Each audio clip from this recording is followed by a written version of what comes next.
putting is so target oriented, you know?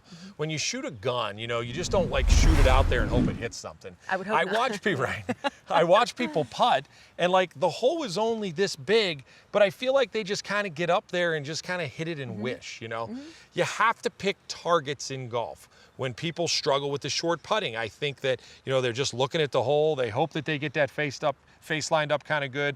And they're, you know, they just don't make their targets small enough, okay? So that's what we're gonna try to help you do in golf right now. This is a drill right here, Holly, that I've seen used by many teaching professionals. And it's great. You have a little 3-foot putt. You struggle with 3-footers? Absolutely. You do? Okay, so what we're gonna do is, instead of that hole being obviously as big as a golf hole, the only way that you can knock this ball off is by hitting the tee. This is a great drill for juniors too, to make sure they understand a target. So you hit the putt, good, and you just knock it off. So just move down the line, hit more 3-footers from this side right here. And again, we're focusing on that tee, good, instead of the golf hole. Now, next time you stand up to a 3-footer, that hole's gonna feel like it's 3 feet big because you have to hit the tee, right? Good. And it's more focused. That's the key right now. Is it's very hard to focus Holly, I will tell you right now.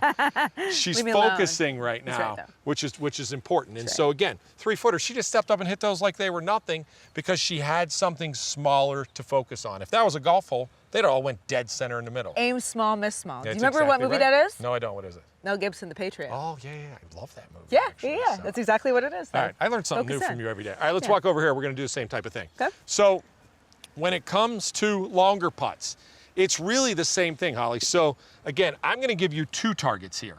This is gonna be our first target. This putt's uphill and it breaks hopefully just a little bit left if we've read it properly. So number 1, we don't wanna just look at an area up here.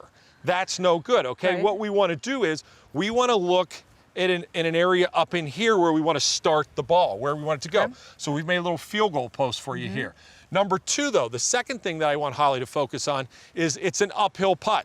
So if she's just focusing right here, she's probably gonna leave it short. So I've put a ball out here because I want her to focus on hitting it through that gate and then getting to this golf ball. That'll take away for that uphill a little bit. Let's see it. Good. Bad read by your caddy because you did exactly what I told you to do.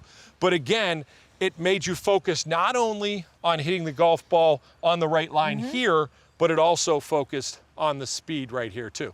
So Holly, I think it's real important when we're working on our putting to focus a little more than we typically do. Again, we get on these putting greens, I think we get more worried about what could potentially happen. And then trust yourself. Once you're over it, you've got the line, you know what you're doing, you're focused in, maybe a little intermediate target. That's kind of what that was. Yeah, it's exactly what it is. It's really what it was. And the greats do it. You know, I mean, the great putters in the world do it. Nicklaus did it. They pick spots out. They do it in their full, you know, game when they're hitting full shots. You're always wanting to pick things out. It's hard to do here at Elk River because the greens are perfect, but you want to pick spots out and focus, like you said, a little smaller. Aim small, miss small.